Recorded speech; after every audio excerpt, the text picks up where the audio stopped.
burn itself. This deorbit burn is the last time that the forward Dracos, which are the 4 thrusters located on top of the spacecraft under the nose cone, it's the last time that they will ignite. The deorbit burn will place Dragon on a precise trajectory to return to the splashdown zone off the coast of Florida, off the coast of Tallahassee, Florida, and that will last about 7.5 minutes once it starts.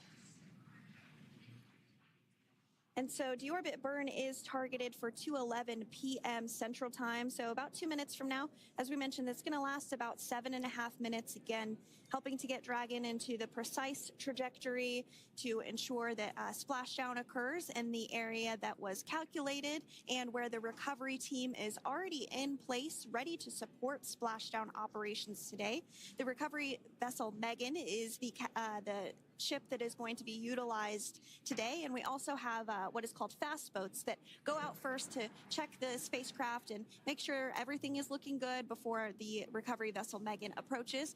So that whole recovery process takes about an hour, I would say, from the time the crew splashes down to the time they're on the boat and the crew gets out of the capsule. And we'll continue to bring you live coverage through every step of the way today as Crew-9 returns home. Indeed. Now, let's take a little bit of a closer look at Dragon. One of the great things about being close to the space station is that we can use space station cameras to look at Dragon. But now that Dragon is on its way home, we don't have those external cameras. So here's an animation of what the capsule looks like. We've got the pressurized section, the capsule on the top, and the trunk or the unpressurized section on the bottom. That's where those solar panels that we manufacture in-house are located, soaking up the energy from the sun and turning it into power for the capsule. At the very top of the capsule is the nose cone. That is where the Dracos, the forward Dracos, are located. That nose cone is currently open, not closed like we saw in animation. Once we get through the final maneuverings for the re-entry phase, we will close the nose cone capsule just before Dragon begins its atmospheric entry to protect that forward hatch there located along with those forward Dracos.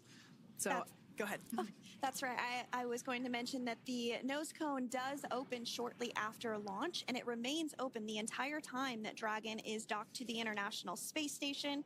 So as an example for this particular spacecraft, Freedom, since September when it docked to the International Space Station, remains open that entire time, and here shortly it will close for the very first time since September. So quick recap of what Dragon has done in recent history here. We basically began preparations for re-entry known as the deorbit sequence. So Dragon released the trunk. As we said before, we separated the claw, we released the trunk. It next will slew to the deorbit burn attitude. Slew basically meaning maneuver, so it will position itself correctly to execute that deorbit burn. We want the heat shield side to be facing forward, or first, if you will. We want that to be the leading edge of the Dragon capsule, as that heat shield is meant to basically be an ablative material for the heat that it will incur. Once we complete that deorbit burn attitude slew, we will initiate the burn itself. That will last for several minutes, expecting that to be to start here any moment now, actually, and then it will go until about 2:18 p.m. Pacific time or 5:18 p.m. Eastern time. And I did hear confirmation that deorbit burn is underway. As we mentioned, it's about a 7.5-minute burn. So within the last 10 minutes, Dragon has jettisoned its trunk and initiated the deorbit burn just seconds ago. As mentioned earlier, for those operations, NASA and SpaceX closely coordinate with the United States Coast Guard to establish a safety zone to ensure public safety and for the safety of those involved in the recovery operations, as well as the crew on board the returning spacecraft. Multiple notices are issued to the mariners in advance of and during recovery operations, and Coast Guard patrol boats are deployed to discourage boaters from entering the spacecraft, the splashdown zones. So we do want to stress to the public the need to respect this safety zone. Recovering a spacecraft from the water is a hazardous operation, and any other boats interfering increases the risk to not only the astronauts in Dragon, but the teams working to recover them from the water and the safety of those that may come too close. So for the safety of the crew, which you see there on your screen, your safety, we recommend you sit back and watch as we'll continue to bring you the best possible views of our astronauts' homecoming.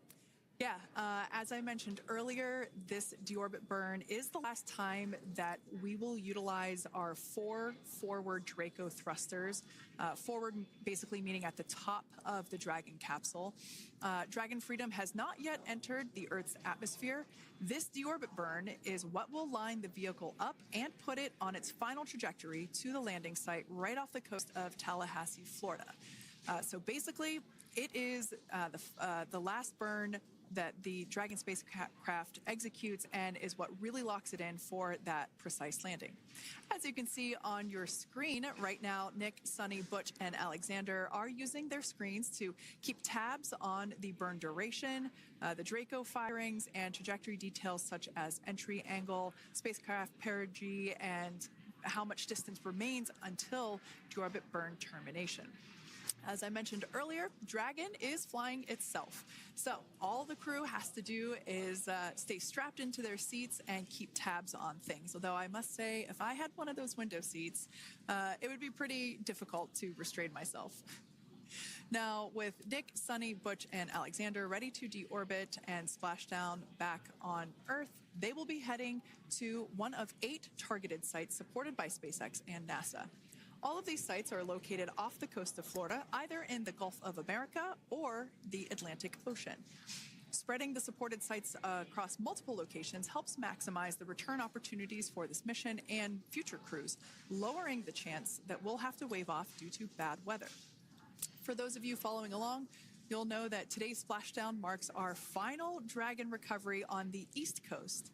After 6 great years of successful recovery operations off the East Coast, we'll be moving all Dragon recovery operations back to the West Coast. And as always, NASA and SpaceX jointly select our splashdown location. And for today, the prime recovery site is off the coast of Tallahassee, Florida. The selection process works with a lot of different variables, including the space station's orbital trajectory or path that it follows, what landing sites are available and have favorable weather, how much free flight capability Dragon has for the trip home, and the sleep schedules for the returning crew members, as well as, of course, the big one, the weather. We'll start with calculating daily return options based off of the space station's current orbit and Dragon's capabilities to maneuver and line up for re-entry. The time from undock to landing at the primary site can vary from less than 6 hours to more than 39. Getting home the quickest comes with some obvious benefits, but we always have to make sure the crew is properly rested for dynamic operations, preventing us from scheduling 20-plus hour days for them, of course.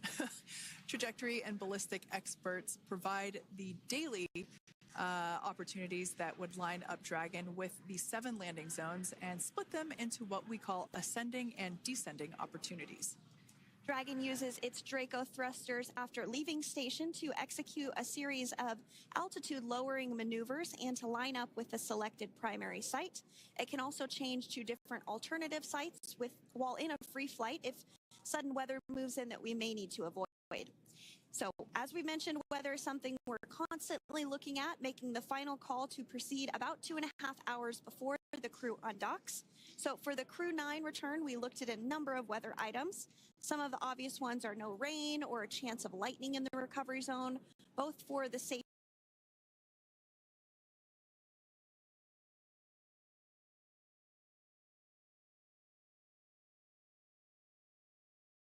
execute recovery operations, which includes landing a helicopter on the recovery ship to fly Nick, Suni, Butch, and Alexander back to Florida. Once Dragon began flying today, we had a number of additional checkpoints to either proceed towards the primary site, head to the alternate, or select a new zone based on real-time weather data. These checks happened all the way up until we were in the final hours before the deorbit burn, which has just about a minute or so left in it. And this is the last burn in the trip home that commits Dragon to re-entering the Earth's atmosphere. Now, we are currently waiting to conclude the deorbit burn. We've got less than a minute until that finishes. We will expect to hear a call out for nominal burn, which will confirm completion of that deorbit burn for Dragon Freedom. We can see images there from the touchscreen display panels that the crew utilizes in flight. We can see the visualization of exactly which one of the four forward Draco thrusters are firing. That's why you have kind of like a strobe effect there.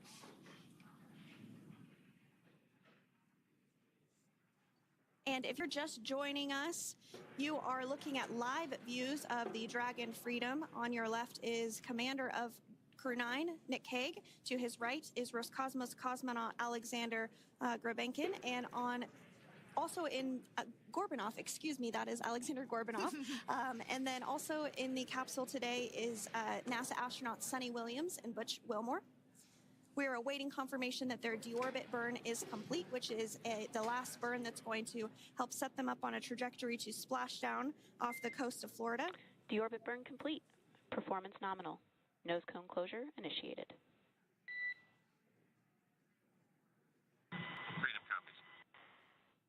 All right, excellent news there. We heard the words we were looking for, nominal burn. So that means that that deorbit burn was successful and nominal, meaning as expected. And we're now beginning to close the nose cone in preparation for atmospheric reentry. So in the background, Dragon is currently inhibiting those forward bulkhead Draco thrusters that we just used to complete the deorbit burn, ensuring it's safe to latch the nose cone shut for reentry. Also, the vehicle has initiated the nitrox suit purge, which will help keep Suni, Butch, and Alexander cool and comfortable during reentry, which is coming up in about 20 minutes from now. At this point, the nose cone is closing and protecting the forward hatch for reentry, and the crew are using their screens to continue to monitor the locking of the nose cone, which is done by a set of hooks. And as we mentioned earlier, that nose cone has remained open since September, so this is the first time it's closing in a few months. Yeah, that's absolutely right. Now, we will be expecting, as I mentioned before, an entry brief from SpaceX Core. Again, that's the crew operations resource engineer who is seated in that room that you see there on your screen. That entry brief will provide updated times for anticipated splashdown as well as the loss of signal or period of LOS. That briefing will also give us information such as wind speed and wave height at the expected splashdown location. But all in all, everything has been great today. All events have been executed on time as expected, and we are looking forward to a splashdown of the Crew-9 crew at about 5:57 p.m. Eastern Time or 2:57 p.m. Pacific Time. Between now and then, things are going to start moving quite quickly. In fact, if anything, this will have seemed like the slower part of the reentry phase. We're going to go through, like I said, that period of loss of signal or LOS. That period is a few minutes long where we are unable to communicate or command the capsule due to the plasma that builds up on the exterior of the capsule. That period, like I said, lasts for a couple minutes. You will start to hear SpaceX Core hail the Crew-9 crew a little bit earlier than expected because we, in the past, have actually regained communications a couple minutes earlier than initially anticipated. So we'll go through that period of loss of signal, that entry period, that specifically when the Dragon spacecraft is re-entering through the atmosphere, approximately at about 18,000 feet when the capsule is traveling at 350 miles per hour. We will see our first views of parachutes for the day. It's one of my favorite moments of return sequences is when we get to see the drogue parachutes. We'll see the drogues come out. Those drogues will help slow the vehicle down to about 119 miles per hour. And then that is when the main parachutes will come out from the Dragon spacecraft and then ultimately end in splashdown. And we are hearing confirmation that the nose cone is closed and everything was nominal or as expected with that closure. So as we begin the second half of entry, Dragon is now beginning to inject cooled nitrox into the air being delivered to the spacesuits worn by Nick, Suni, Butch, and Alexander. Again, this is what will allow the crew to remain comfortable while external temperatures reach 3,500 degrees Fahrenheit as they re-enter the Earth's atmosphere. So the heat shield is pointing forward, leading Dragon to the landing site. Yeah. Now, speaking of the heat shield, Dragon's primary heat shield is comprised of PICA 3.0, which stands for Phenolic Impregnated Carbon Ablator. The first-gen PICA was initially developed by NASA for studying and sampling comets within our solar system.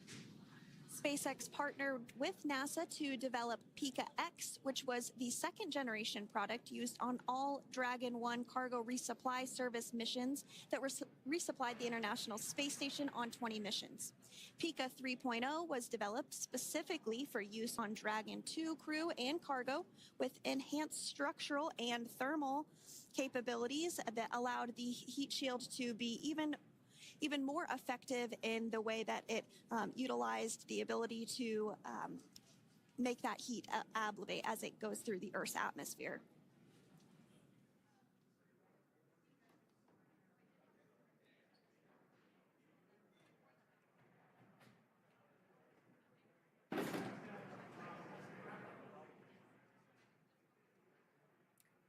The remainder of Dragon is composed primarily of a SpaceX proprietary ablative material. It's another class of thermal protection which is lighter weight versus PICA and protects the underlying composite structure during reentry to ensure the structural capabilities are maintained. While Dragon will experience temperatures well over 3,000 degrees during peak reentry conditions, the characteristics of the thermal protection system coupled with the environmental control and life support system in the pressurized interior will ensure that Nick, Suni, Butch, and Alexander stay cool and comfortable during all phases of reentry through splashdown. Now, if you've just recently joined us, we hope to regain views of our crew members inside Dragon Freedom, but we don't have those available at the moment due to ground station coverage. So we will bring those back to you as soon as we can. Now, after Dragon Freedom has re-entered the Earth's atmosphere, a series of parachutes will deploy to slow the crew's descent. First will be the 2 drogue parachutes, followed by the 4 main parachutes, and those will guide Dragon to its first contact with Earth since it launched back in September. Dragon will automatically deploy these parachutes when different pressure and positioning sensors on the spacecraft detect that they're at the right speed and altitude. Vehicle velocity at drogue deploy is approximately 350 miles per hour, and they deploy at about 18,000 feet. Now, when the vehicle velocity at main deploy is approximately 19 miles per hour, and they deploy at about 6,500 feet. When Dragon splashes down in the water, the vehicle velocity will be about 16 miles per hour, so you can really see how those parachutes help to slow down the crew inside the capsule. The highest G load the crew is expected to experience today is about 3 to 5 Gs. Yeah, when you think about really fun roller coasters, they're about in that range. So I'm sure that our crew on board will be well equipped to experience those Gs. It's nothing for them. They go through much more intense training. And so we are continuing to make our way through a number of milestones today. We did have trunk separation. Freedom, SpaceX. Nose cone is secure for entry. Freedom copies.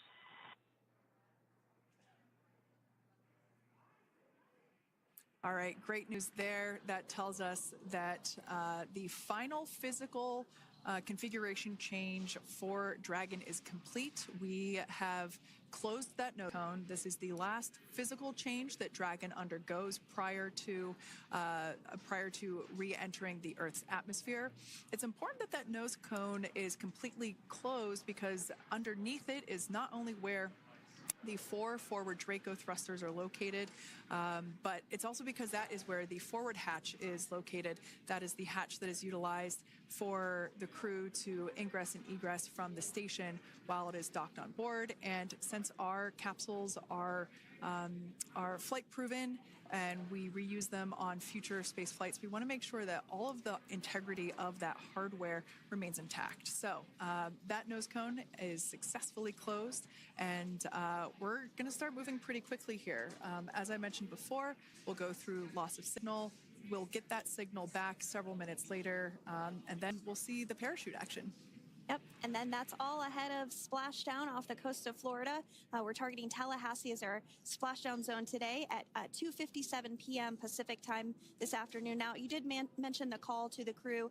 They'll do some additional calculations following that burn and potentially let us know if that splashdown time has changed at all. But right now, we are continuing to target 2:57 p.m. And you can see there on your screen a path of where Dragon will be re-entering today. So if you are in the southern tip of Mexico, you might have the opportunity to see Dragon. Because it's a daytime splashdown, you probably won't have too great of views, but potentially you'll have the opportunity to get a glimpse of it there. Once again, Dragon operators, they're monitoring the progress of Dragon through this re-entry phase. That is SpaceX Mission Control, located here in Hawthorne, California. That is also where the crew operations and resource engineer is seated. That person is the voice that we have heard multiple times and will continue to hear as the primary point of contact to the crew on board Dragon Freedom.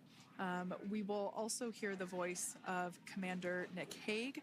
Basically, after we hear the Corps communicate something, we will hear Nick Hague indicate that they copy, that they heard the message well, some sort of recognition that the message was received. And if you joined us yesterday for our coverage during the undocking, we were communicating through something that's called a big loop. We do that when we're in integrated operations with the International Freedom, SpaceX, for entry sequence. Report when ready to copy. Ready to copy. All right, I've got some updated times for you. Our comm blackout start time is 2144. Our comm blackout end time is 2151, and our splashdown time is the same per your displays, 2157.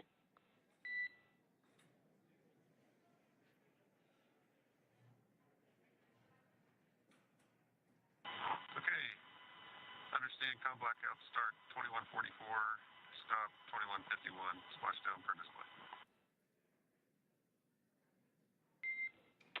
That's a good readback. And with that, please report when tablets are secured behind the elastic bands, restraints are tight, and visors are down. And copy, Wilco.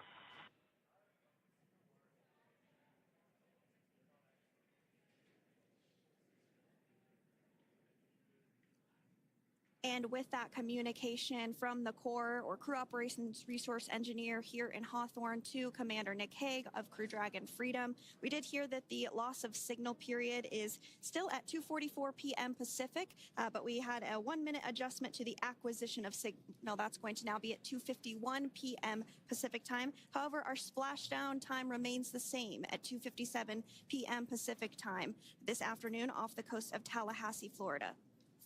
So all good news there as Dragon continues to make its way home with the Crew-9 crew.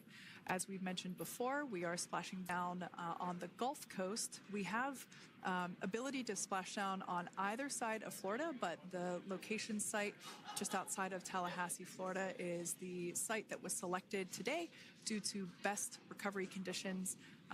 And as I mentioned before, weather is always a watch item, but everything is looking great for that particular recovery location. So I'm sure once we start getting views from the recovery vessel, I have a feeling it's going to be a pretty beautiful afternoon. And we did mention that, of course, this is a daylight splashdown, so we should be getting some great views. We do have a couple of spacecraft called the WB-57, which are high-altitude planes that NASA utilizes during splashdown operations. Those are en route and going to be tracking the capsule as it makes its way through the atmosphere and should be providing some good views for us. Kate and I were just chatting about how we haven't had a daytime splashdown in a little while, so we're looking forward to the views along with you. Yeah. Nighttime views are also great because we can see that capsule streaking through the night sky quite brightly. So like Sandra, you said earlier, daylight will be a little bit less bright, but we will definitely be able to see the SpaceX recovery team operations much clearer. I could also imagine it's probably a little bit easier for the team themselves to do their work in daytime than at nighttime. We'll see them rush in really quickly with a couple of fast boats as they begin the initial safety checks and sweeps of the Dragon capsule, while also retrieving the parachutes from the surface of the ocean. The recovery vessel, the main recovery vessel, will continue to make its way closer to the Dragon capsule. It is stationed a couple miles away from the actual recovery location, the splashdown location, for obvious safety purposes. So it takes a little while for that vessel to make its way over, but once it's closer, we'll have even better views of those recovery operations. And you may be wondering why sometimes we splash down in the daytime versus the nighttime. And believe me, we would all love for these operations to happen during regular daytime working hours. But unfortunately, orbital mechanics just doesn't quite work out that way. So it has to deal with the location of the International Space Station, as well as where the splashdown zone is on Earth and that trajectory, as well as the phasing. So as we mentioned earlier, sometimes we have phasing as short as 6 hours, sometimes in excess of 30 plus hours. It just depends on where the targeted area is that the capsule is going to splash down. So today's phasing has been 17 hours since undocking occurred at 10:05 p.m. Pacific yesterday evening for us here in Hawthorne. Early wee hours for folks on the East Coast and other areas of the United States. Yeah, but regardless of whether it's daytime or nighttime, the SpaceX recovery team has trained and practiced and rehearsed for it all. So regardless of daylight, they are really efficient with those operations. And but like you said, Sandra, it has been a minute since we have seen a daytime splashdown on a NASA SpaceX Crew mission. The last daytime recovery was on Crew-9, which was the debut flight for the capsule flying today, the spacecraft known as Dragon Freedom. And so, yeah, kind of a fun fact there in terms of the timing of that daylight splashdowns. Once again, standing by for more communication with the crew. The next event that we have coming up is the start of that period known as loss of signal. That is the period still expected at 2:44 p.m. Pacific time. This lasts for several minutes while the capsule is making its way through the Earth's atmosphere. The heat shield located at the bottom of the capsule really doing all the work at that point in time in terms of using the atmosphere to slow the capsule down from its orbital speeds of 17,500 miles per hour. Our tablets are secure, restraints are tightened, visors down. We are configured for entry. Freedom, I copied. Tablets are secured, restraints are tight, and visors down.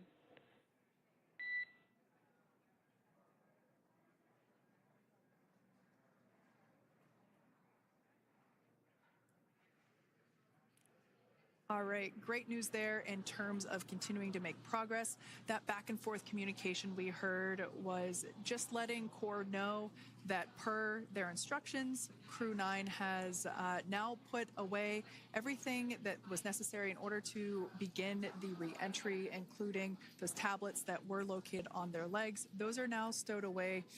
They've tightened that safety harness that we see there, and the visors are now down. So with all that being said, let's take a minute to meet our returning crew. U.S. Space Force Colonel Nick Hague is your Crew-9 commander.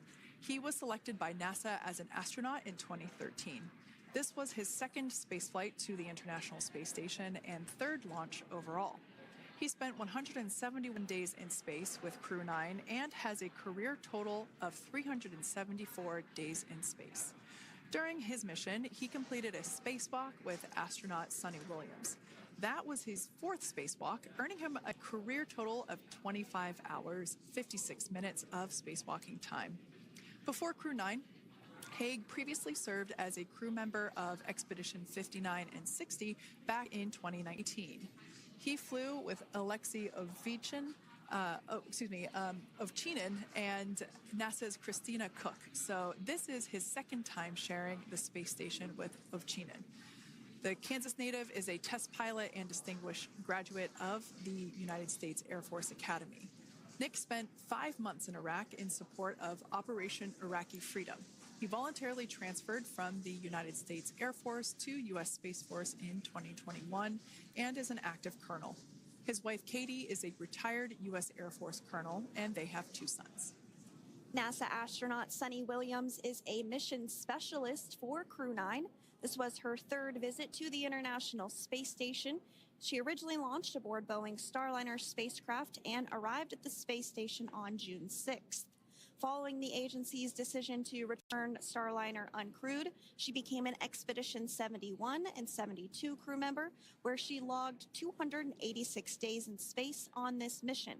But Suni has a total of 608 days in space, the second most time in space by a U.S. astronaut. 5 minutes until predicted comm blackout. We'll see you on the other side at 21:51.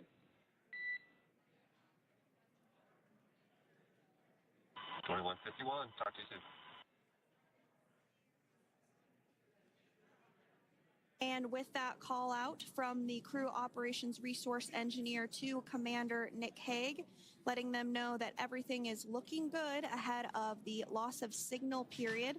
We will see the crew on the other side of the loss of signal period at 2:51 p.m. Pacific time this afternoon. Continuing on about Suni Williams, who has a total of 608 days in space, the second most time in space by a U.S. astronaut. Former NASA astronaut Peggy Whitson actually ranks first for the U.S. with 675 days in space. Suni conducted 2 spacewalks and has completed 9 over the course of her career for a total of 62 hours, 6 minutes of spacewalking time. She ranks 4th on the list of cumulative time spacewalking by a female astronaut, and she has flown on 4 different spacecraft types, including the Space Shuttle, Soyuz, Starliner, and now Dragon. Previously, she served on Expedition 14 and 15 in 2006 and 2007, and again with Expedition 32 and 33 in 2012. She's a retired U.S. Navy captain and is a proud graduate of the U.S. Naval Academy and was the first astronaut to run a marathon in space. Pretty awesome stuff. Now, NASA astronaut Butch Wilmore is also serving as a mission specialist today. This is his 3rd spaceflight and, just like Suni, logged 286 days in space. He conducted 1 spacewalk and completed 5 over the course of his career, earning him a total spacewalking time of 21 hours and 2 minutes. He's flown on 4 different spacecraft types throughout his career: the Space Shuttle, Soyuz, Starliner, and now Dragon. Previously, the Mount Juliet, Tennessee native served on STS-129 in 2009 and Expedition 41 and 42 from 2014 to 2015. Wilmore is also a retired captain in the U.S. Navy. Next up is Alexander Gorbunov, who is the 3rd mission specialist serving on today's mission. Crew-9 was his first space flight to the space station, earning him a total of 171 days in space over the course of his career. Gorbunov, along with Nick Haig, saw the arrival of 4 visiting vehicles and saw the departure of 4 as well. The duo orbited the Earth more than 2,700 times since September. Before his cosmonaut selection in 2018, Gorbunov worked as an engineer for a rocket space corporation and helped support cargo spacecraft launches from the Baikonur Cosmodrome in Kazakhstan.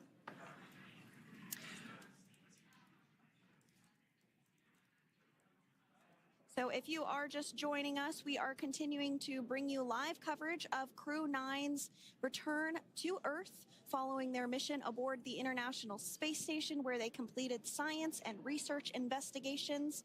We are targeting splashdown off the coast of Florida at 2:57 p.m. Pacific time.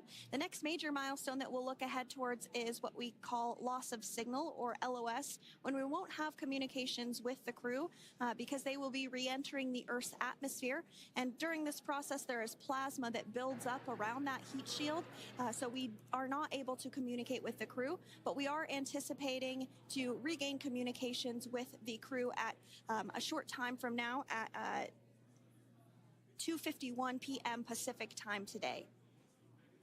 As we said before, everything continues to look good for the return of the Crew-9 team. We are about to go into that period of loss of signal. Once we get views of the crew inside the capsule once again, we will be sure to bring those to you. But that period of time is when plasma is building up on the exterior of the capsule, generating heat in excess of 3,500 degrees Fahrenheit. So we are unable to communicate or command the spacecraft at that time. And that includes, unfortunately, video feeds as well. So as soon as we get the views back inside Dragon, we will bring those to you. But until then, we are going to stand by and continue to monitor the progress of Dragon. Like Sandra just said, we are anticipating the blackout period to begin at 2:51 p.m. Pacific time, 5:51 p.m. Eastern time. This will last for several minutes. It's not super exact, even though we are predicting acquisition of signal, or AOS, to come back at 5:51 p.m. Eastern time. In the past, we have regained communications sometimes a little bit earlier than that, so we'll probably start to hear Core begin to hail Crew Dragon a minute or two prior to that anticipated acquisition of signal. But right now, Nick, Suni, Butch, and Alexander are seated in their seats inside Dragon Freedom. Their visors are down, and they have put away or stored the tablets they had located on their upper leg to monitor Dragon's progress. Now they will be utilizing the touchscreen displays, where the current operation and future operations will be displayed as they are able to monitor Dragon's progress continually. As I said before, Dragon is autonomous, meaning it is flying itself. So the crew stands by and monitors, and those touchscreen displays are what will be allowing them to do so and prepare for events such as parachute deploy. And while on board the International Space Station, Nick, Suni, Butch, and Alexander contributed to over 900 hours of science and research investigations, which is really the key purpose of the International Space Station. Now, the International Space Station is celebrating a major milestone this year, where they will be celebrating 25 years of continuous human presence in November. So if you're younger than 25 years, you've never known a day where there hasn't been a human living and working aboard the International Space Station, contributing to key science and research investigations that impact our lives here on Earth. There's research being done on Parkinson's, on osteoporosis, on cancer research, and a variety of other studies. Additionally, the microgravity laboratory provides a jumping off point for us as we venture back to the moon and onto Mars through longer duration space flights. One such example that the crew worked on during this mission was an alternative exercise device. In microgravity, the crew has to exercise for about 2 hours a day because they're not having the effects of gravity on their body. So to prevent bone and muscle loss, we counteract that with 2 hours of exercise per day. On board the International Space Station, they have 3 ways in which they can exercise. They have a bike, they have a treadmill, and they have a similar to a weightlifting machine that counteracts the microgravity environment.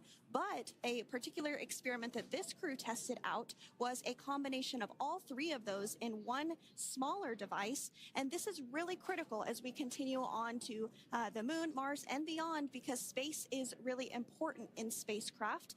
So if we have something smaller that the crew might be able to utilize, that can potentially help us venture out even further into the solar system. So science is really the name of the game when it comes to the International Space Station. Some of the other science highlights that took place during this increment that are particularly interesting to me was we had the first wooden satellite that was deployed. This is a study to see if other materials might be more resourceful or renewable in space. So I'm really excited to see the results of that one as well. Additionally, we had a couple of spacewalks that took place to not only provide maintenance to the International Space Station, but also where we swabbed the outside of the space station near vents to see if any microbes that we all have microbes on us, to see if any of those could survive in the harsh environment of space, which again is very important for us to know and understand as we continue to the moon, Mars, and beyond. Very exciting stuff. Now, at this point, we have now entered the communications blackout period for the Dragon spacecraft. This lasts approximately 7 minutes due to plasma formation around the spacecraft itself. During this time, no vehicle telemetry is received by mission control or the recovery team, and no external commanding of the vehicle or voice communication is possible. But as a reminder, Dragon is designed to fly itself. During re-entry, the vehicle will be slowing down from orbital velocity, which is approximately 17,500 miles per hour. The top temperature that Dragon will experience upon re-entry is 3,500 degrees Fahrenheit. This blackout period, as I said before, we expect it to last about 7 minutes today, concluding at 5:51 p.m. Eastern Time or 2:51 p.m. Pacific Time. We right there have our first view of Dragon Freedom coming home to Earth. And that view is from the WB-57, which is one of NASA's high-altitude planes that is tracking. Now, because of the way that this camera is configured, it does look like it is dark, but it is indeed daytime, and you're beginning to see that plasma trail as Dragon re-enters the Earth's atmosphere. All of that is expected. We are anticipating an acquisition of signal around 2:51 p.m. Pacific Time, so just minutes from now, and you may hear the core begin to hail out or call Dragon for communications and see if we can potentially get communications with them a little bit earlier.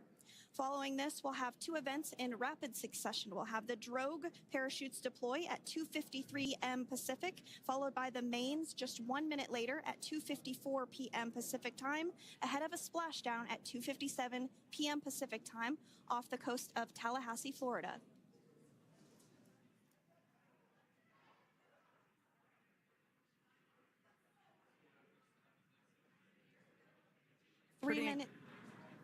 Pretty incredible views of the Dragon spacecraft making its way home back to planet Earth with the Crew-9 astronauts on board.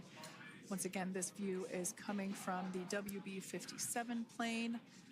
That heat shield we can see doing magnificent work as it works to Freedom, SpaceX, Comcheck.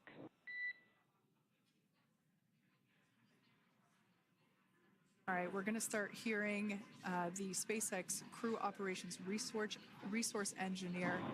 SpaceX Freedom is with you. 4.6 speed. Enjoying the ride. Copy that, Freedom.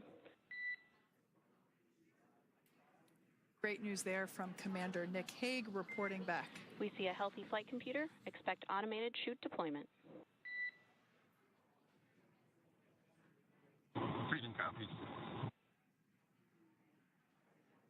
Like we said before, things moving very quickly as Dragon Freedom makes its way home. Next event coming up will be deployment of the drogue parachutes. This occurs around 18,000 feet. GPS has converged. Expect nominal altitude for drogue chute deployment.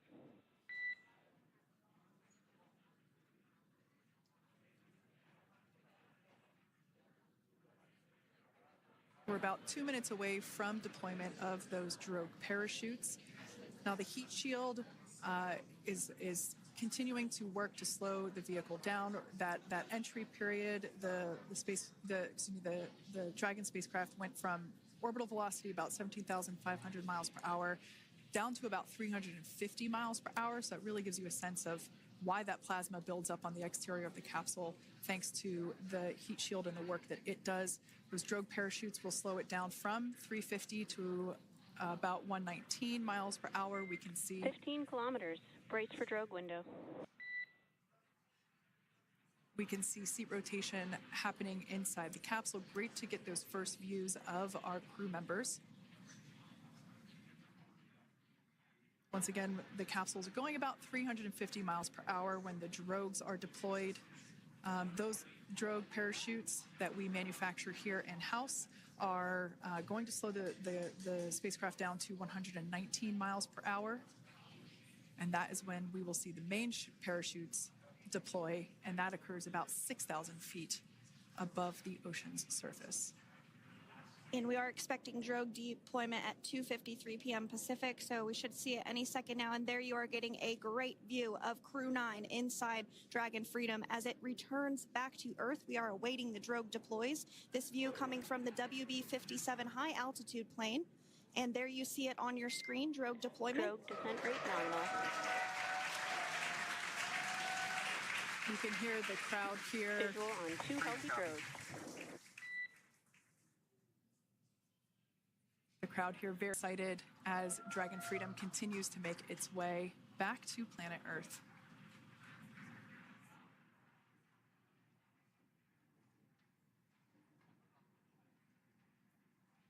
Next up, we'll stand by for the main deployment of the parachutes.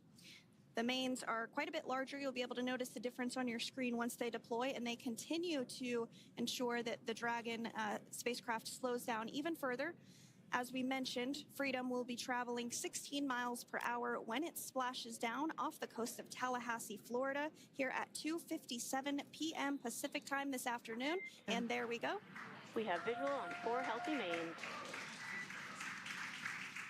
That view was from inside. Freedom copy. That view was from inside one of the buckets where the parachutes are located. So we see a great view there of the reefing on those parachutes. And as those main parachutes begin to inflate fully, 4 beautiful, healthy mains. Now awaiting visuals of splashdown. Freedom, 1,000. We'll start to hear Commander Nick Hague. Copy, 1,000. As we heard right there, Commander Nick Hague will be calling out the altitude of the Dragon capsule from here on out. Landing in water is simpler and provides more margin against unlikely parachute issues. You can see those parachutes continuing to slow the Dragon capsule down. And if you're just joining us, you're looking at 800 meters. a live view of Crew-9, just minutes away from splashing down off the coast of Tallahassee, Florida. Splashdown 2 minutes from now at 2:57 p.m. Pacific. We do have 4 healthy mains really doing the job there. Just breathtaking views of a calm, glass-like ocean off the coast of Tallahassee, Florida. Crew-9 just minutes away from splashing down. This is really such an incredible shot. Copy, 600. That was a live view from our recovery vessel, Megan, which is stationed a couple miles away from the splashdown site. We can see the crew there using their restraints as resting places for their arms. They were just in space moments ago, so their arms were able to float freely. 400 meters. This is a gorgeous bluebird day here that we have for the splashdown of Crew-9. It's incredible to think that the Dragon capsule just minutes ago was going over 17,000 miles per hour, and now gently coasting to a soft splashdown. 200. Copy, 200 meters. Brace for splashdown.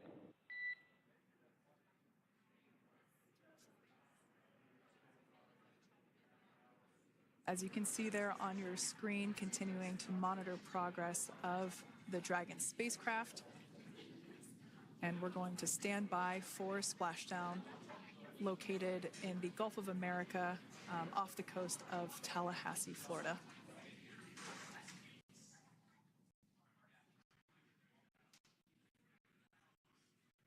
And splashdown, Crew-9 back on Earth.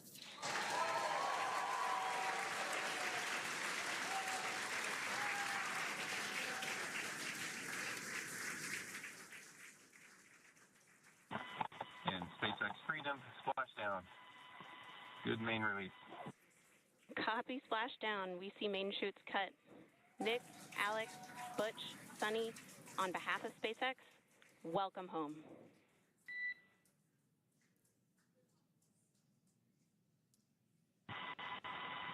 It is an amazing, what a ride.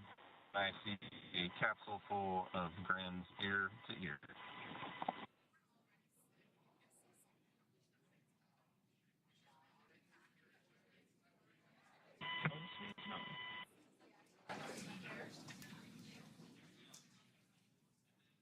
And as you can see on your screen, we have visual confirmation of splashdown.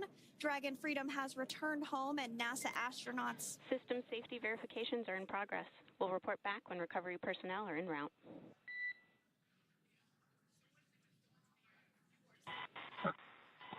Understand.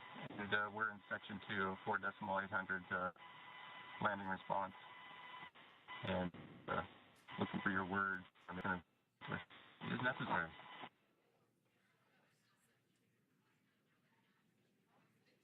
In the distance, we can see the recovery vessel making its way. Copy, you're in section 2 for the environmental assessment in 4.800. That is not necessary today. Understand. Raise advice. So we will continue to have communications between the Corps and Nick Hague, the commander of Crew Dragon Freedom, which just splashed down 2 minutes ago off the coast of Tallahassee, Florida. Dragon Freedom has returned home with NASA astronauts Nick Hague, Suni Williams,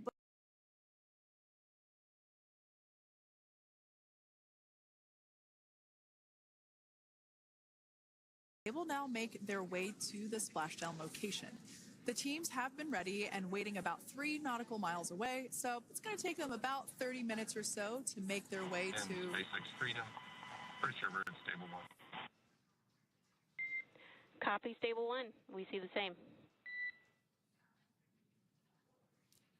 It's going to take about 30 minutes for the recovery team to make their way over to Nick, Suni, Butch, and Alexander, who are still seated and secured inside that Dragon spacecraft there on your screen. Incredible views there of that thermal protection system, or TPS. That Dragon capsule was pristine, white color before it departed the station, and we can see how the reentry phase, the thermal protection system did its job. Now, if you're wondering what that hole, that like bucket area is, that is underneath the side hatch. That is where the main parachutes were stored. So when we saw the Dragon capsule docked at station, it looked very different. The panel that protects and covers the main parachutes, that was still intact, as well as the panels that enclose where the drogue parachutes are located. We can see those fast Freedom, boats. SpaceX is go for recovery personnel to approach. Expect personnel alongside in the next few minutes.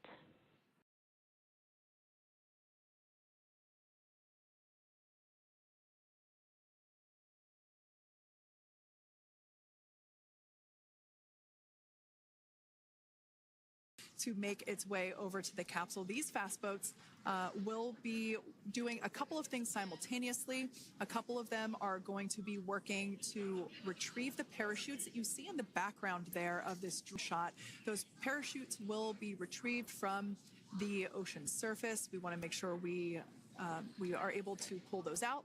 The recovery vessel closest to the spacecraft is going to be performing some safety checks. We can see there they're using an instrument that is basically working to detect if there are any hypergolic vapors or fumes that are still residing in and or around the Draco thruster nozzles or outlets. The hypergolic fuel, which is necessary for on-orbit on-orbit burns to maneuver the spacecraft. Unfortunately, those hypergolics are unable to be breathed. They are toxic, and so this team here is doing those initial safety checks to make sure that it is safe for the rest of the recovery team to approach the spacecraft.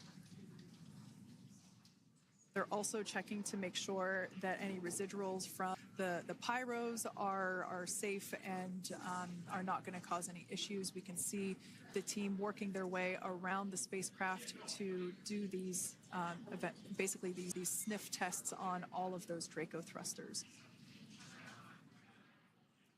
And as we continue to await the recovery of our Dragon spacecraft with NASA astronauts Nick Hague, Suni Williams, Butch Wilmore, and Roscosmos cosmonaut Alexander Gorbanov inside, Dragon has autonomously completed several steps to safe itself following splashdown.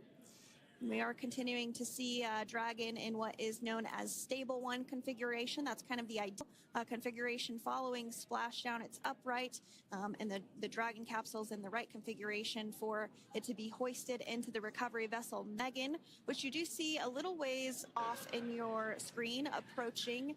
Dragon will continue to remain live on air with you through that recovery process, all the way through the point where the crew is extracted from the Dragon spacecraft.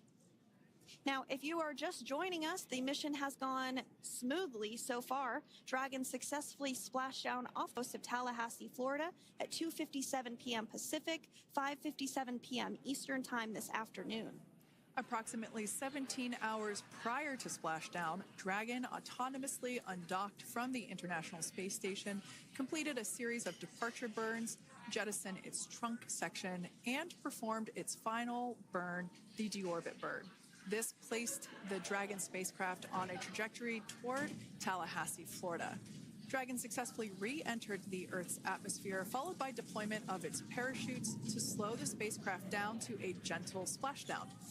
We're now going to follow the Freedom. Hypergol sweeps and unfired ordnance checks are nominal. Rigging is in progress. Approximately 25 minutes until capsule lift. Stand by for PMC with SpaceX Flight Surgeon.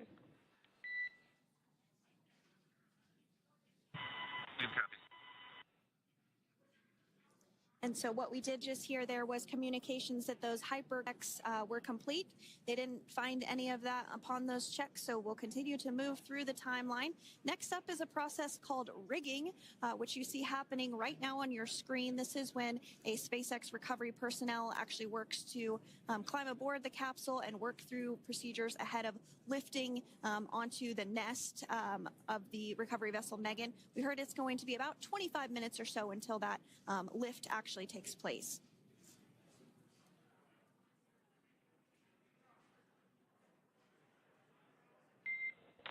Okay, Freedom, the next call will be from the SpaceX Flight Surgeon on Dragon to Ground Private. Understand. Thank you. callouts there indicating that the crew will have the opportunity to do a quick check-in with the SpaceX Flight Surgeon. This is standard procedure for every Dragon spacecraft when it returns to Earth. It's just an initial check-in, make sure everybody is doing okay. They will also have another check-in with the flight surgeon once they are on board that recovery vessel that you see there in the background. We can now see that SpaceX recovery team member they're on top of the Dragon spacecraft. They are going to be working to install plugs in the Draco thrusters to ensure that none of those, and to ensure that no more hypergolic fumes or vapors come out from the spacecraft. They'll also place harnessing around the spacecraft that are required in order to lift it out of the water. Go ahead, Sandra. Continuing to get some views of the recovery personnel, both the main recovery vessel Megan, as well as some of those fast boats that we've discussed previously. It looks like just a beautiful day there out off the coast of Tallahassee, Florida. Weather was pristine. We were undocked from the International Space Station as expected at 10:05 p.m. Pacific time yesterday evening, and Crew Dragon has since completed steps ahead of its splashdown at 2:57 p.m. Pacific, and we're now stepping through procedures to get Dragon hoisted up onto the Megan recovery vessel and get the crew extracted out of the spacecraft. And you did see some of the parachutes that were near the spacecraft. Upon detection of landing, Dragon automatically releases those main parachutes to prevent wind from pulling the spacecraft. Dragon then automatically safes any pyrotechnics that may still be present on the vehicle and may automatically perform additional minor system reconfigurations. The astronauts will remain seated and in their suits at this point, but the onboard air conditioning keeps things temperature controlled inside the spacecraft so the crew remains comfortable, and the communication systems. Freedom, SpaceX, ComCheck. SpaceX, this is Freedom. We have loud and clear. Copy that, Freedom. Have you loud and clear as well, and Dragon to ground is no longer private. Understand, thank you. As we saw there on the screen, we have a couple of fast boats in the recovery fleet that have quickly moved into the splashdown location. They are being followed by one of the main recovery vessels, which will move into position upwind of the spacecraft. The two fast boats have very specific roles. Excuse me. The first approach is focused on immediate safety inspection, as we saw. They do this for spacecraft integrity and checking for any presence of those hypergolic propellant vapors. And this ensures that it is safe for the recovery vessel to approach Dragon. Once Dragon is cleared for full approach, as we heard is the case today, the team begins rigging the spacecraft for water recovery by the recovery ship. The second fast boat is responsible for parachute recovery and also serves as a redundant boat to the first one that makes the initial approach to the Dragon spacecraft. As we saw a little bit earlier, we were also able to see one of the recovery team members get on a jet ski to help gather up the parachutes that were automatically detached from the Dragon spacecraft upon splashdown. And it will take a little over 10 minutes for the recovery crew to complete their safety checks. Once complete, the team will begin preparing Dragon to be lifted, and as you see, they are preparing for that to take place at this point. As part of the preparation for this lift, one member of the recovery team has climbed on top of the spacecraft already so they can attach Dragon's hoist rings and connect to the lifting lines. It will take us less than an hour to raise Dragon to the recovery boat and remove the crew from the spacecraft. After medical checkouts, the crew will return to land within 4 hours by helicopter. No additional medical assistance is needed. The crew will board a waiting NASA plane and depart for Houston.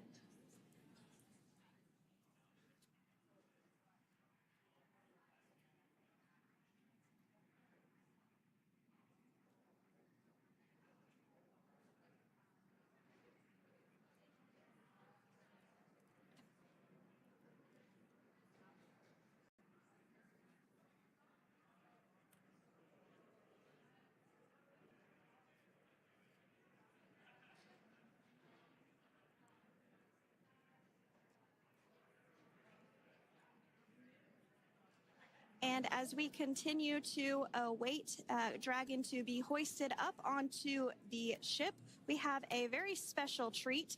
NASA Public Affairs Officer Jaden Jennings, who is actually on the recovery vessel and had a bird's eye view of the splashdown today. Jaden, how are you? How was the view from the recovery vessel? Hi, Sandra. How do you hear me? I've got you loud and clear, Jaden. It's so great to hear you. Awesome. So splashdown, Sandra, was nothing Freedom, short of be advised. spectacular. We are transitioning the forward link. Comm will be unavailable for approximately 5 minutes. Freedom comes.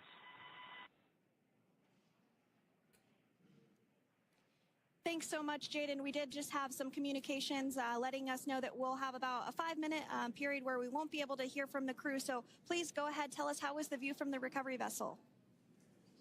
Absolutely. Yeah, I was mentioning earlier, splashdown was nothing short of spectacular. And we were stationed about 1.5 nautical miles away from the splashdown zone and had great visuals here on the recovery vessel Megan. We actually saw a little of the smoke trail as the spacecraft was coming in, and then moments later we spotted those drogue chutes, and this was quickly followed by 4 healthy white and orange main parachutes. We then tracked Dragon all the way down, slowly propelled into the ocean, and I think I speak for all of us on the ship when I say a new core memory was made today, and we are looking forward to having Crew-9 on board with us a little later. Jaden, that is amazing. Now, obviously, we are watching it here on camera, and the landing conditions look pretty good, but how was it from your perspective? What is the sea state out there? Absolutely. Absolutely. So we've had optimal conditions for splashdown, and today it is sunny and 63 degrees out right now with clear skies, light winds, and calm seas. The sea looks absolutely beautiful right now, and light blue with the sun reflecting from it. And Kate, I think the crew's going to like what they feel weather-wise on this picture-perfect day for splashdown off the coast of Tallahassee. Thanks so much, Jaden. It certainly looks like a beautiful day. Can you tell us a little bit about the journey of the recovery forces to get to this point? Sure. So one unique aspect of this recovery was the onboard training on station conducted for Butch and Suni to ensure they were ready to return on a Dragon spacecraft. That training covered all aspects of their return, including nominal and contingency departures, deorbit burns, splashdown, and post-landing ops, which is what this team is preparing for now. As for the recovery teams themselves, we started the day taking a series of helicopters out to the vessel, and as standard, the recovery director and crew support teams were on that first helicopter out and took the time to get everything prepared on the ship. About 2 hours before splashdown, they deployed those fast boats and jet skis into the water. I was actually on the second helicopter out, and we were on the vessel about an hour and a half before splashdown and landed on top of the helicopter pad on the Megan. The teams have been working diligently across their respective disciplines this week, executing what can only be described, in my point of view, as a logistical masterpiece, just ensuring every detail has been in place for Crew-9's return. That is such great news. I'm so glad that you're able there to experience it in person. Now, can you tell us a little bit about what's next to retrieve the crew for the recovery personnel on board? Yeah, Kate. So coming up next, Dragon will be hoisted into the on-deck translation system, or the nest, at the aft end of the ship, and then will be translated pretty quickly towards that egress platform. We'll perform another series of safety checks as final precautionary measures just to make sure there are no hypergolic vapors present before opening that side hatch. And then once that side hatch of the spacecraft is open, the crew will be assisted out of the capsule one by one from NASA and SpaceX. Freedom, SpaceX, ComCheck. Freedom's got you loud and clear. Thanks, Nick. I've got you loud and clear as well. We have completed our forward link transition.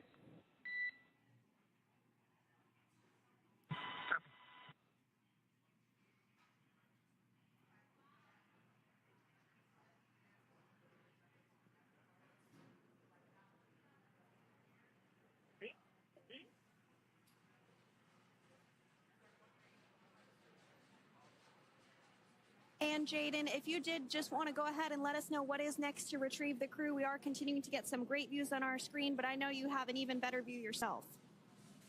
Oh, yeah, Sandra, this view is absolutely unbeatable. So just to kind of finish off what I was saying is once that side hatch of the spacecraft is open, that crew will be assisted out of the capsule one by one from NASA and SpaceX medical personnel, where they will then head to the med bay.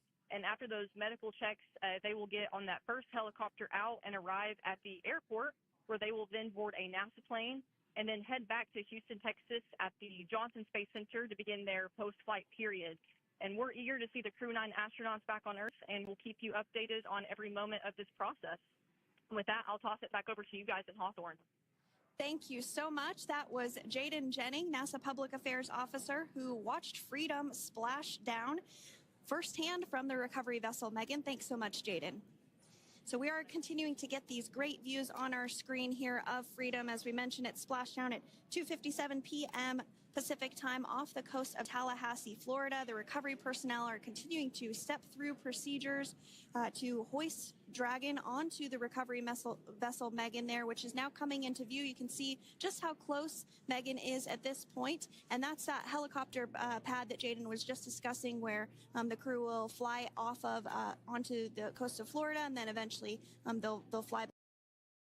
Just underneath that helicopter pad is that translation deck where we will see the nest once it is loaded up with the Dragon spacecraft. The nest will be translated to the forward end of the recovery vessel, and that is where our Crew-9 team members will egress from the Dragon spacecraft. Now, here on your screen, we can see dolphins, actually, who want to come and play with Dragon.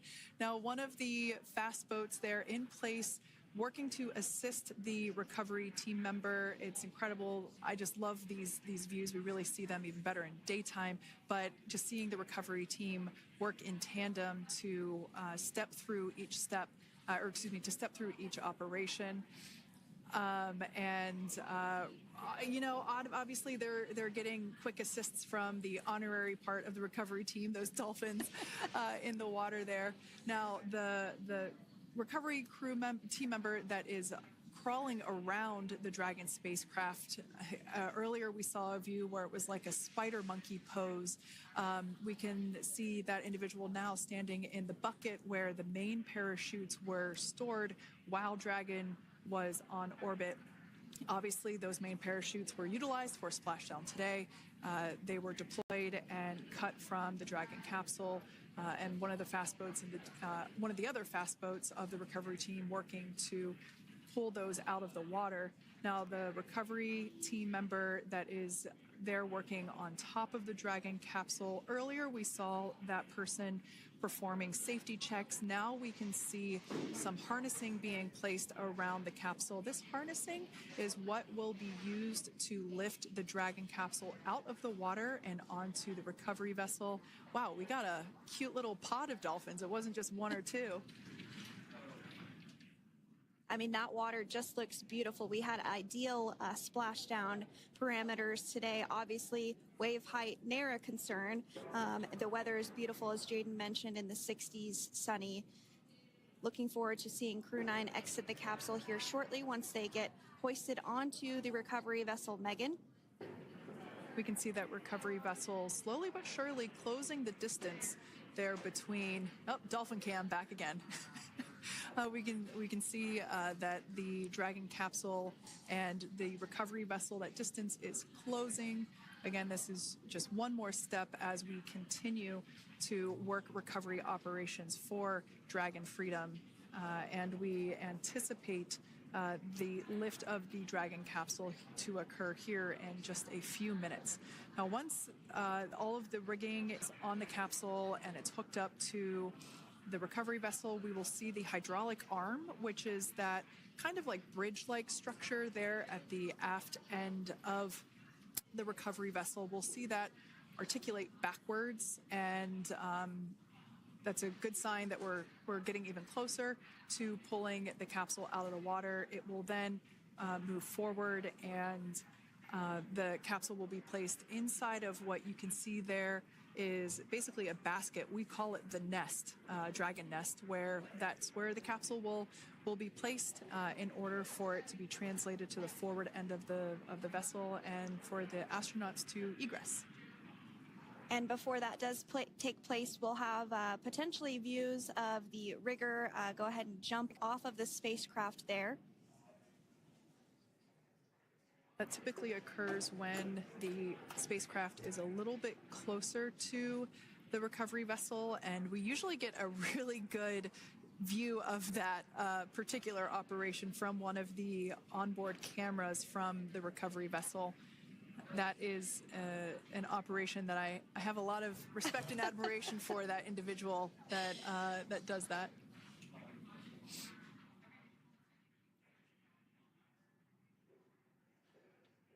So again, Dragon continuing to get closer and closer to the recovery vessel Megan. You see some of those ropes now coming into view as well. If you are just joining us, Crew-9 splashdown off the coast of Tallahassee, Florida at 2:57 p.m. Pacific time with NASA astronauts Nick Hague, Butch Wilmore, Suni Williams, and Roscosmos cosmonaut Alexander Gorbanov. They're now working through procedures to hoist this spacecraft up onto the recovery vessel Megan. We just saw that hydraulic arm get lowered into the lifting position.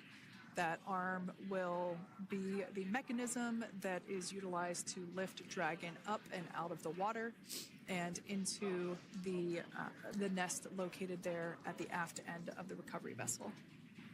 And the recovery vessel being used today is, as we mentioned multiple times, is named Megan, but that's actually after NASA astronaut Megan McArthur, who flew on Crew-2 a couple of years ago.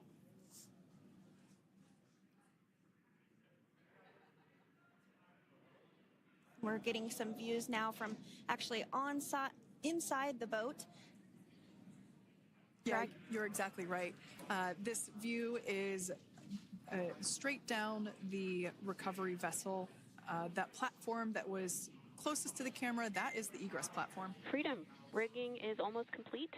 Approximately 5 minutes until capsule lift. Great news there from SpaceX Crew. So about 5 minutes left until we see Dragon Freedom get lifted out of the water. That hydraulic arm, as I said before, is the mechanism that will lift it. It's quite swift, actually, the whole process of getting the spacecraft. Brace for capsule lift. Bracing. There it goes, Dragon Freedom being lifted out of the water and onto our recovery vessel, Megan.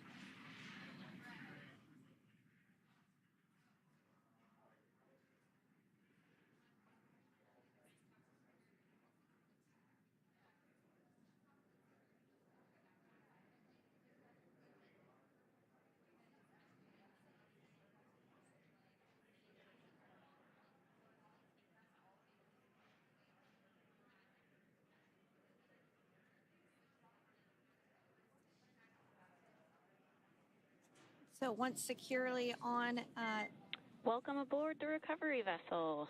Recovery personnel are completing final checks and stand by for translation to the egress platform. Freedom copies. Great news there, letting us know that Dragon Freedom has been successfully recovered from the water's surface. If you've just joined us, we had an on-time splashdown at 5:57 p.m. Eastern Time, and we can now see that the water recovery operations are continuing to progress. The nest where the Dragon spacecraft is located is going to get moved forward. This will happen after one of the recovery crew members does some checks, and we'll also see some hosing. Obviously, the spacecraft splashed down in salt water. Salt water is corrosive, and we want to try and rinse out as much of the salt water as possible to reduce that corrosion on the metallic structures. So we can see some guidance there being provided, really steering the spacecraft properly into the Dragon's nest. And it's been 30 minutes since Dragon splashed down, and as you can see there, the spacecraft is already on board the recovery vessel Megan. Things continuing to move very smoothly today throughout the entire operations from the deorbit burn up until this point as well. And Freedom, it looks like the positioning wasn't quite right, so they are working on repositioning the capsule in the nest now. Okay, copy that. Thanks. And with that, the team is just going to adjust the Dragon spacecraft a bit so that it's in the right position ahead of translating up a little bit closer ahead of the side hatch. So the team is now going to step through the procedures to ensure that that takes place. While Dragon does fly itself autonomously, it clearly is unable to park itself autonomously. We want to make sure that the Dragon capsule is properly seated there in that nest.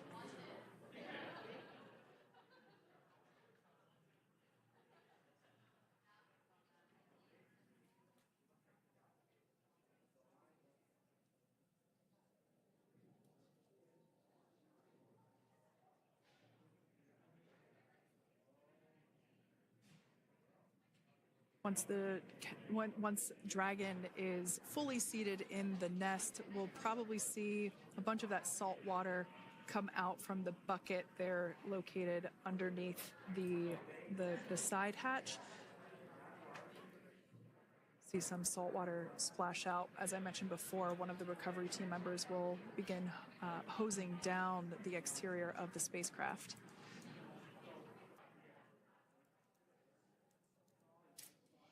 So you are continuing to get some great live views on your screen of Crew-9, which includes NASA astronauts Nick Hague, Suni Williams, Butch Wilmore, and Roscosmos cosmonaut Alexander Gorbanov, who splashed down off the coast of Tallahassee, Florida, 2:57 p.m. Pacific time this afternoon. Now working to get that spacecraft situated in the nest.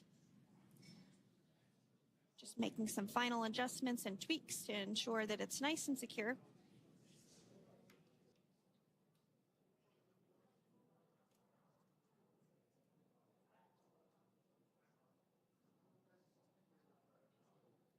Once the spacecraft is seated and secured and oriented correctly in the nest, Dragon will be moved into the hangar located underneath that helipad that we saw earlier from the aerial views during recovery.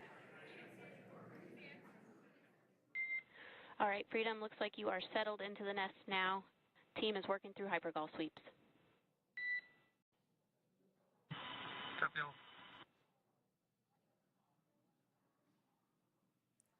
Call out there telling us that the recovery team is doing the second round of those hypergolic sweeps.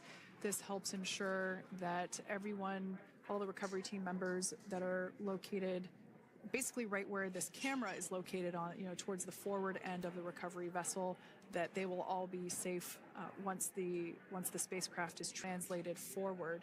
So we're just doing some additional steps to make sure that the hypergolic propellant that is utilized for maneuvering the Dragon capsule while on orbit, making sure that none of those vapors are still present on the exterior of the capsule. That's right, and there are a variety of individuals on board the boat that help with recovery operations. Not only do we have the recovery personnel that you see here, but we also have a doctor that will check out the crew members as standard procedure. As with any spacecraft that is returning from space, we always perform a medical check with the crew. So you will see the crew come out of the capsule and be placed on stretchers, just like with the Soyuz landing and with all of our Dragon splashdowns, that is the nominal procedure.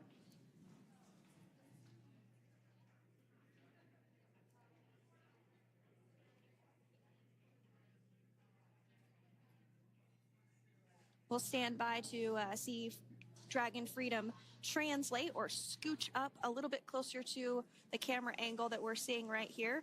And then teams will step through procedures to get that side hatch opened. You see it right in the dead center of your screen there. It's kind of that rectangular shape. It has not been opened since Crew-9, which include Nick Hague and Alexander Gorbanov, launched back in September from the Space Center in Florida. So that will be the very first time that hatch is opened. Once docked to the International Space Station, crew enter through the top hatch, which was where the nose cone is now closed. That's the hatch that they actually utilize to go ahead and get inside the International Space Station.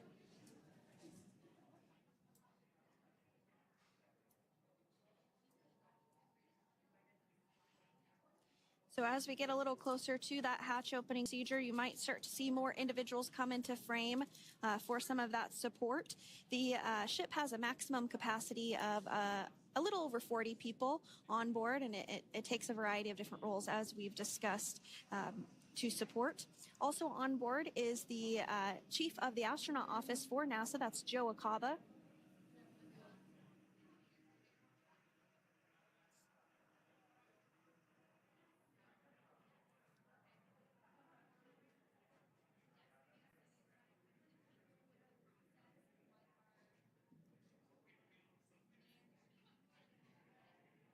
Now, while we are standing by for translation of the Dragon spacecraft to the platform there, the recovery platform that we see in the foreground, It is important to note that Nick, Suni, Butch, and Alexander will be getting assistance from the recovery teams while exiting the spacecraft. This is the same process for any returning long-duration crew members. As you could imagine, returning to a gravity environment can wreak havoc on our vestibular system, which is responsible for maintaining balance and motion. Of course, safety is our #1 priority with this operation, so we'll see the crew members helped out of the spacecraft one by one, and they will be assisted the few feet to the medical quarters aboard the boat. And on board Dragon are 3 veteran space flyers. That includes Nick Hague, the commander, as well as Butch, Wilmore, and Suni Williams. Alexander Gorbanov is completing his very first space flight on this mission, and he completed 171 days in space along with Nick Hague.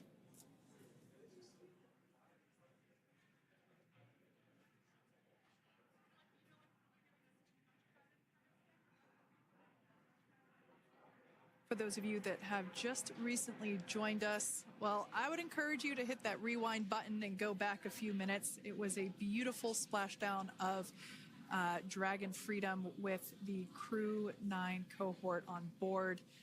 They had an on-time splashdown at 5:57 p.m. Eastern Time, 2:57 p.m. Pacific Time. We can see that the spacecraft